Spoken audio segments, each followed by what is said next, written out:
Nagbulag ang akong mama ug papa. Tungod kang BBM ug Sara. Respetuhanay. Kana gyud unta ang angay ipatigbabaw sa usag-usa, labi na sa sulod sa panimalay. Kung mao ang tinuohan og will sa usa ka tawo, irespeto. Kay kitang tanan entitled man sa ato mga tagsa-tagsa ka mga opinyon ug choices. Labi na pag-abot sa relihiyon o politika. Pero kaning ako mga ginikana na DJ Sam, grabe gyud kagahi og mga ulo. Why mga salabutan? Laliman kag nagbuwag jud sila tungod lang di sila parehas og panlantaw sa politika. Dili man gud nato ma-deny DJ Sam nga sa karon gubot gyud kayo ang Pilipinas. Isiglabayay na lang og baho sa ilang kapwa politiko.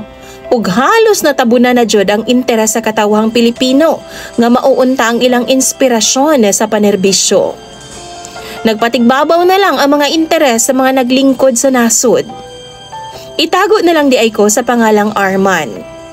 32 anyos ko DJ Sam ug nag-inusara kong anak sa akong mga ginikanan.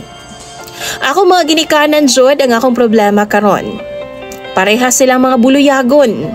Parehas nga mga feeling political analysts. Samo kaayo. Sige lang og bangi sa among panimalay. Si Mama man good, makasara Duterte siya. Samtang si Papa, makabungbong Marcos. Mao nang wa gyud mi kalinaw sulod sa among panimalay. Kaning among kan-anan, mura nag-session hall. Saba kayo mi. Mao nang usahay mas pilion na lang nako nga didto kumukaon sa gawas kaysa sa kauban sila. DJ Sam, madunay kaisa na tigbasan gyud ni Mama si Papa. Sa abaga niya DJ Sam, kay isog baya akong mama. Si Papa pod mutubag man pod, kay depensahan man pod lagi niya ang iyahang politiko. Pila ka beses na pod nga nilaya si Mama DJ Sam sa among panimalay.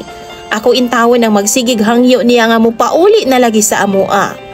Pero karon na DJ Sam, ingon sa di na gyud nako maagwanta. Usa ka hapon ni ana ni pauli ko gikan sa akong trabaho. Kapoy kaay ko DJ Sam. Perti na yung gubutan nila. Nag-atang ang ako mga ginikanan sa gawas sa panimalay namo aron nga pabutuhon lagi daw ko kung asa ko dapig. Kang Sara Duterte ba? Or kang Bongbong Marcos? Kung pabor ko kang Sara, adto ko puyo kang Mama. O kung kang Papa ko, kang BBM dapat ang akong butuhan. Gibahin na po nila ang among bahay DJ Sam. Gipangbut nga na og mga packaging tape ang boundary.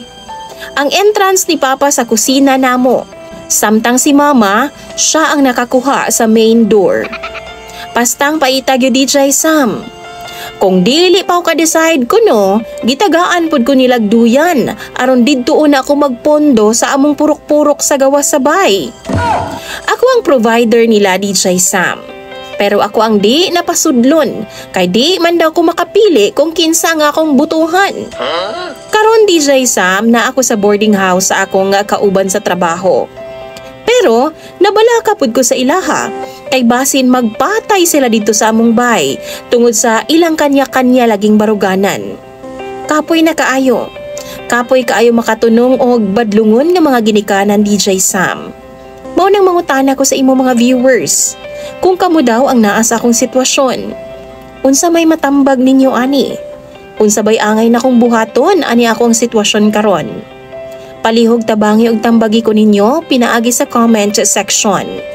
Imong Sander DJ Sam, Arman.